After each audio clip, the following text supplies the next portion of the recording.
Masih ingat artis cantik Zarima Mirafsur yang dijuluki Ratu Ekstasi?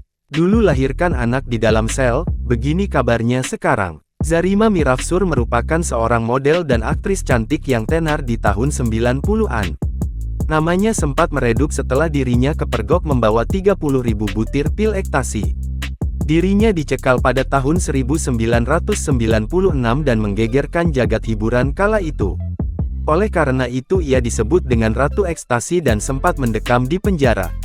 Pilu ketika Zarima Mirafsur terpaksa harus melahirkan buah hatinya di balik jeruji besi. Pada tahun 2000 ia melahirkan seorang putri yang diakui pengacaranya, Ferry Juan sebagai anaknya. Anak tersebut diberi nama Nikuita.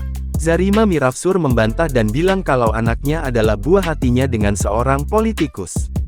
Zarima Mirafsur sempat berselisih dengan Ferry Juan karena kasus perebutan anak. Jarang terdengar lagi, lantas bagaimana kabarnya sekarang? Setelah drama hak asuh anak yang berlangsung selama bertahun-tahun tersebut, Zarima akhirnya bisa bertemu kembali dengan anaknya. Mereka pun menghabiskan banyak waktu bersama. Bahkan, Zarima datang di acara kelulusan sang buah hati di AIS Australian Independent School pada 2017 lalu. Kini, kehidupan Zarima telah berubah. Ia berhasil menata kembali hidupnya. Bahkan, Zarima telah menjadi seorang pengusaha sukses. Sementara anaknya yang bernama Nikuita kini telah beranjak dewasa. Ia sudah menyelesaikan pendidikannya di Eropa dan akan wisuda Juli tahun 2023 mendatang.